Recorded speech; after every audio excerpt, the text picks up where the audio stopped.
नमस्ते दोस्तों, RD kitchen में आपका स्वागत है। आज हम बनाने जा रहे हैं व्रत का पिज़्ज़ा। अब पिज़्ज़ा का नाम सुन के तो हर किसी के मुंह में पानी आ जाता है और व्रत में पिज़्ज़ा खाने को मिल जाए और वो भी इतनी सरल विधि से और टेस्टी भी बहुत लगेगा। और आप बच्चे भी व्रत करने से घबराएंगे नहीं और वो भी कहेंगे कि हम भी व्रत कर लेते हैं, ऐसा पिज़्ज़ा खाने को मिल रहा है। तो चलिए देखते हैं किस तरह बनता है व्रत का पिज़्ज़ा। जो व्रत का पिज़्ज़ा हम बना रहे हैं उसके लिए हमने पिज़्ज़ा की टॉपिंग तैयार करी है जो ऊपर रखी जाती है। तो कुछ इस तरह से ये है पनीर, इसके छोटे छोटे टुकड़े करके इसको हल्का हल्का सेक लिया। एक ही तवा मैंने रखा, उस पर सब कुछ थोड़ा सेक लिया। शिमला मिर्ची आपके यहाँ खाई जाती है तो आप सेकिए, वरना आप हरी मिर्ची डाल सकते हैं। मूंगफली, जो छिलके उतरे हुए वाली मूंगफली होती है वो है। और ये है टमाटर खाए जाते हैं तो रखिए। काजू, ये आलू के उबले हुए पीस हैं जिनको हल्का हल्का सेक लिया है। और ये है लौकी, इसको भी हल्का हल्का सेक लिया है। तो इस तरह से ये इतनी चीज़ें तैयार हो गई हैं। पिज़्ज़ा बेस बनाने के लिए सबसे पहले उबले हुए आलू ले लिए हैं, 5-6 आलू हैं। इसमें आधा चम्मच सेंधा नमक डाल रहे हैं। और ये जो पाव भाजी का मैशर होता है इससे हमें मैश करना है। इसमें ये दिखाई नहीं देना चाहिए कि ये आलू है, मतलब आलू के बिल्कुल भी टुकड़े नहीं रहना चाहिए। इसी में पूरा अच्छे से मैश कर दीजिए। इसी में ये दूध पाउडर है, ये इस डाल देना चाहिए। और इससे क्या होगा कि ये दूध पाउडर से उसमें एक अलग सा हल्का सा मिठास और जो पिज़्ज़ा बेस में एक अलग सा स्वाद आता है ना, उस तरह का स्वाद आएगा।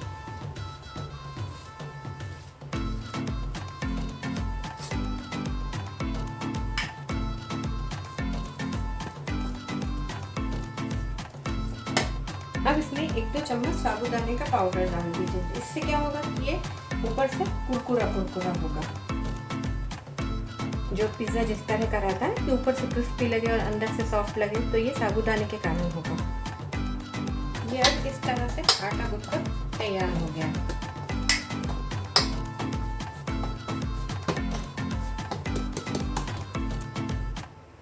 अब एक तवे पर 1 चम्मच घी गर्म होने रख दिए। अब आप देखिए कि इस पूरी रेसिपी में कितना कम घी लग रहा है। हमने जो सब्जियां बनाई हैं उसमें भी 1 चम्मच लगा और अब इस बेस को बना रहे हैं इसमें भी 1 चम्मच लिया है।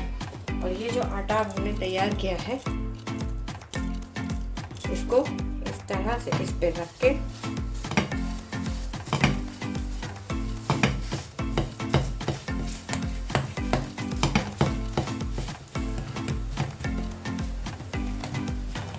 जितना मोटा रखना चाहें, जितना पतला करना चाहें आप इसे कर सकते हैं।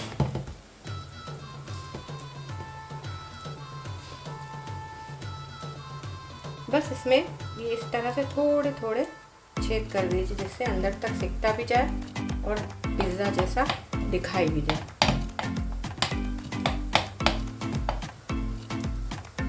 अब धीमी आंच पर इसको लाल होने तक सिकने देना है। अब इसको मैंने बड़ी सावधानी से पलट दिया है।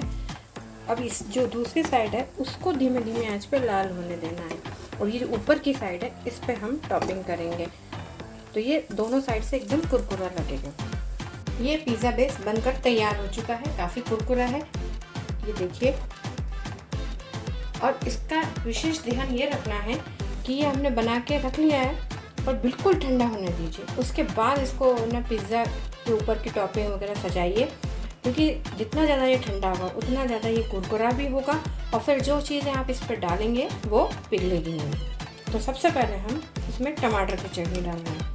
ये जो टमाटर की चटनी है ये सिर्फ अदरक, हरी मिर्ची और सेंधा नमक और चीनी से बनाई है, मतलब खट्टी मिर्ची टाइप की चटनी है। यदि आप टमाटर नहीं खाते तो इसकी जगह आप अमचूर की चटनी, अमचूर और चीनी और धनिया और मिर्ची जो भी आप डाल सकते हैं, सेंधा नमक से खट्टी मीठी चटनी बनाइए वो डाल सकते हैं। तो ये हमारी जो पिज़्ज़ा पे हम पिज़्ज़ा सॉस लगाते हैं ना, वो काम कर रही है।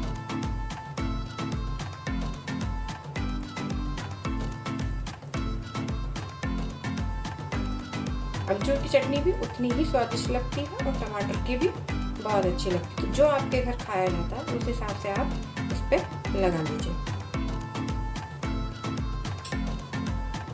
ये हमारी सब्जियां, तो ये है पनीर जो हमने हल्का हल्का सेका है, तो वो इस तरह से क्रिस्पी हो गया है काफ़ी।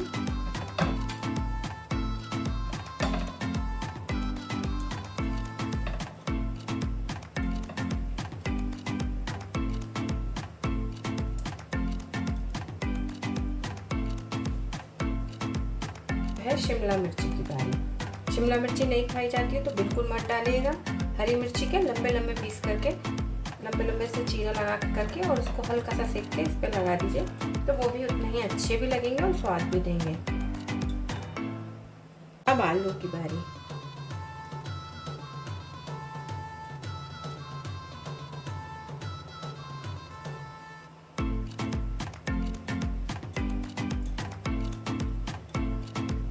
ये है टमाटर हल्का सेका हुआ। मैं आप लोगों को बार बार ये बोल रही हूँ कि जो चीज़ आपके घर खाई जाती है वो डालिए। यदि टमाटर नहीं खाया जाता तो बिल्कुल मत डालिएगा, और भी चीज़ें जो नहीं खाई जाती वो मत डालिए। ये लौकी भी डाल दी है। आती है काजू की बारी। अब आप कहेंगे पिज़्ज़ा में काजू तो डलता नहीं है, लेकिन ये है हमारा व्रत का पिज़्ज़ा, तो इसमें यदि काजू डालेंगे तो आपको थोड़ी एनर्जी भी मिलेगी, ताकत आएगी व्रत के समय। और ड्राई फ्रूट्स हम वैसे भी खाना ही चाहिए। तो ये इस तरह से आप सजा सजा के इस पर, और दिखने में भी सुंदर लगेगा, कोई नहीं समझ पाएगा कि आपका व्रत का पिज़्ज़ा है। और बच्चे तो इसको देख देख के मांगेंगे कि क्या खा रहे हो मम्मा आप, इसलिए आप ड्राई फ्रूट्स तो आप इसमें किशमिश भी डाल सकते हैं, तो थोड़ा मिठास का स्वाद भी आने लगेगा। ये भुनी हुई छिलका उतरी हुई मूंगफली है, तो ये भी आप इस पर डाल दीजिए। इससे सिर्फ टेस्ट बढ़ेगा और विटामिन B12 तो मिलेगा ही मिलेगा।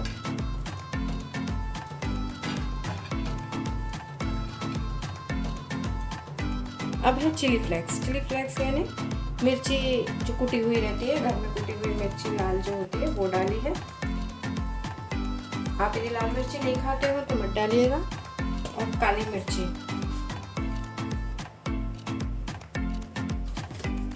अब ऐसी एक चीज़ डालनी चाहिए जिससे कि ये थोड़ा सा रिच सा दिखने लगे कि ये पिज़्ज़ा है।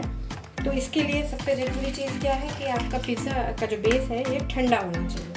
तो ये हम जो आप मेयोनीज और जो चीज़ का काम जो है ना वो ये करेगा। अब पूछिए ये क्या चीज़ है? ये है मलाई फिटी हुई। तो ये आपको दूध, फैट जो आपको थोड़ी बहुत ज़रूरत रहती है वो काम भी पूरा करेगा। और अब लास्ट में जो बचा है वो है पनीर का सब्ज़ा।